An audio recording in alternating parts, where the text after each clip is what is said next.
This is a very powerful culture of the eastern Nigeria, the Igbo people, and we call it Iliji. Iliji in Igbo language. Iliji in English languages means festivity of eating of yam. Is festival about of eating, the beginning and the season of harvesting period in the Igbo land, the eastern region. So in this festival, so many people used to come out to celebrate that they have start of bringing out their food products from the ground. So women, children, both the elders used to come out and dance around about what is really happening. And the women used to dance also come, and we used to have some masquerade dance around to celebrate the festivity of New Yam Festival, because call it Iriji in Igbo language means New Yam Festival. So in this video, we are going to show you the full celebration, how they used to celebrate it, how it's being done in Igbo culture, and how people used to celebrate it. And the whole thing about this culture is full of happiness and full of goodness. So for those who have not been in the eastern region of Nigeria before, this is known as Iriji. This is how it's being done, and this is what is being inside. So it's full of happiness. It's full of happiness. And this of Iriji, it is a culture that every Igbo man, both women, both children, used to observe in the whole world, wherever you are and whatever you do.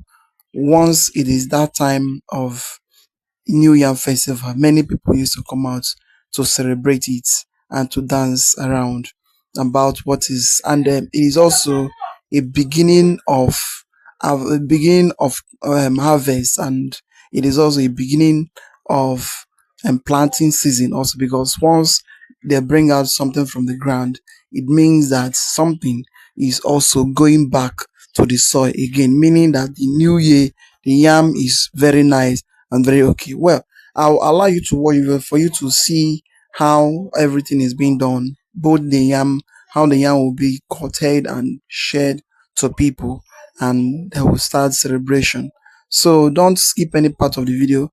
Try to watch to the end for you to understand what is really happening and what is really going on in the eastern part of Nigeria, and how they have been celebrated their Iriji.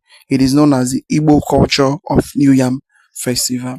As you're about to watch, you will try to like, subscribe, and share it to go around for everyone to see what is going on in Africa. Thank you.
Have you been to any part of Igbo land before?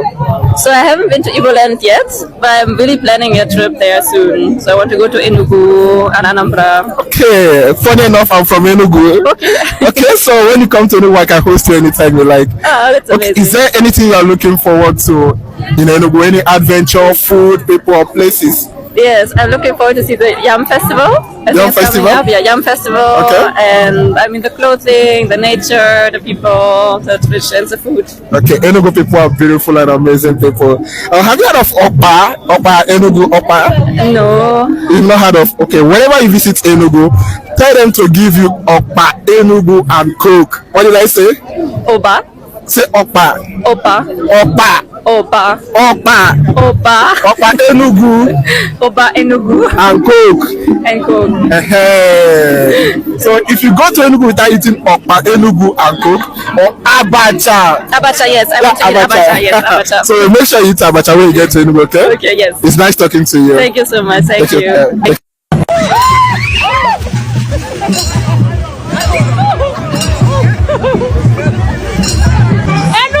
Okay.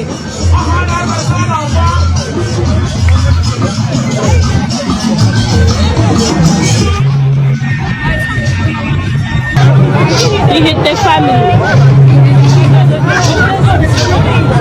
Number 5. Number 5. B, sir. How B?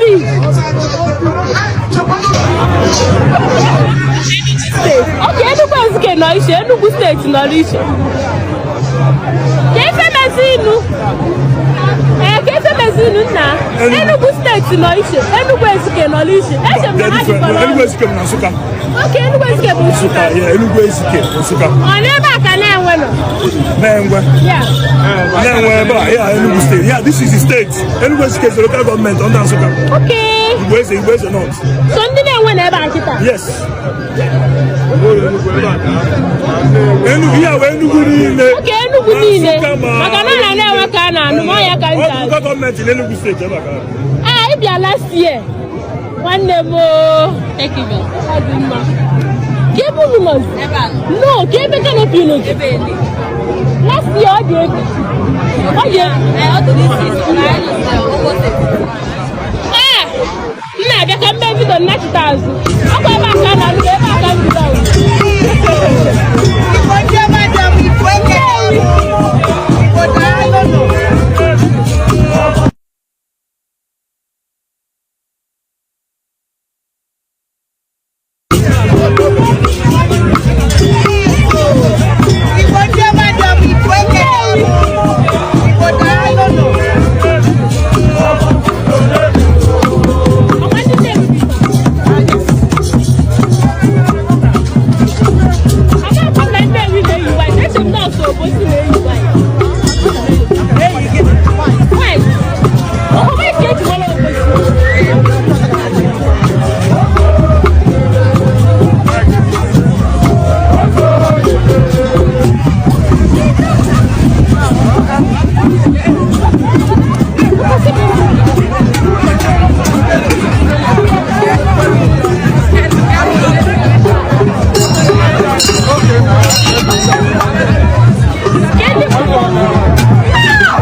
Go for the way you may, huh?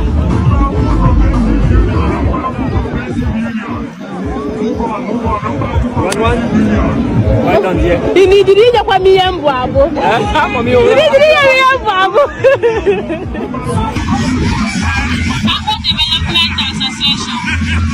I'm Buchisum. I'm Buchiamaka. Yeah! And where are you guys from? What state? I'm Monye, Enugu State, NUSK. I'm from Anambra State. But I can't say Igbo, sorry. So we just have a couple of questions for you guys today. Okay. Just want to test your Igbo. So on a scale of 1 to 10, how good is your Igbo, would you say? Maybe like a 6.57. Oh my god! Wow! Yeah, that's pretty good. Yeah. And you? Yeah, 0. Damn. I actually can't speak Igbo. Oh, okay. I understand 100%. I'll work for her, it's no problem.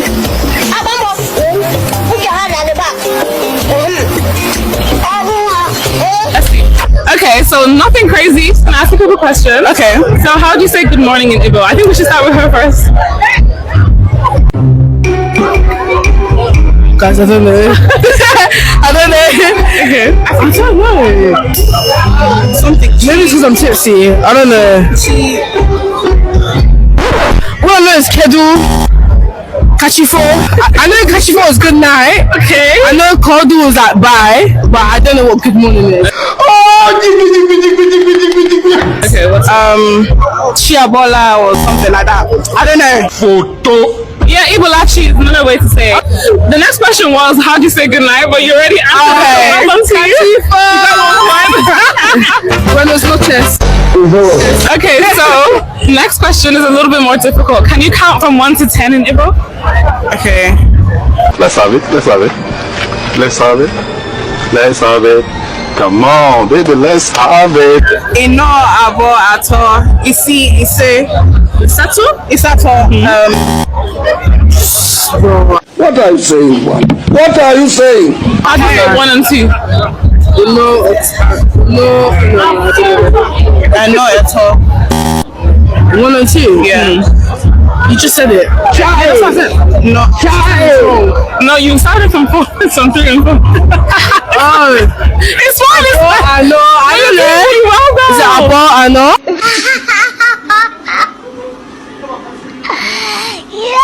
No, it's Otu, Abo, remember? Okay. No, but you answered really well. Come for yourself, genuinely. You are, exactly. Because a lot of people don't know. And the thing is, I'm learning Igbo. It's not easy. So you're doing really well. Yeah, no, thank you so much for being part of our interview. Thank you so much. Anyị mabụ ndị Igbo ekwekwana n'ụka ndị Hausa ka ọ bụ ndị Yoruba divide anyị. Enough is enough. Fact right go femego. We want to come together to join one force. Biko na ayo ka nna yo. Biko na ekwusigo kwenu nke ọra m n'ọnụ.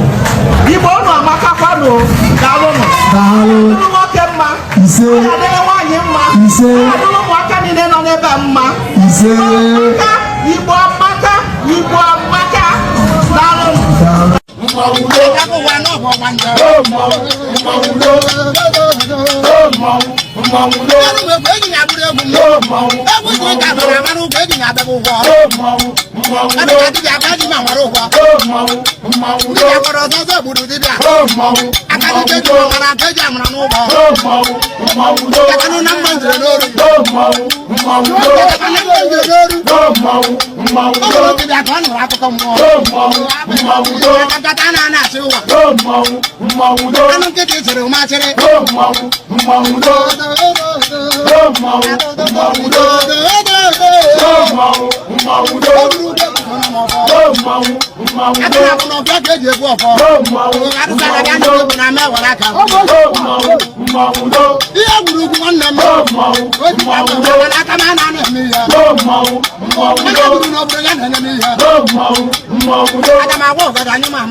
Hey!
Oh yes, I hope you enjoyed the video very well. You enjoyed the whole thing. That is how the Igbo people in eastern Nigeria in Africa used to do their New Yam Festival. It used to full of drama, happiness, and so merriment, so melody, full of happiness. So I would like to hear your comment down below. What do you think and what is your mind towards the beauty culture of Africa? If you would like to come and visit it any year they are doing, you can also drop your comment down below. And if you like what you are doing, so I would like to hear your comments. And I would like you to subscribe, share, and make sure you share it to go around to everyone to see the beauty of Africa. And thank you for watching.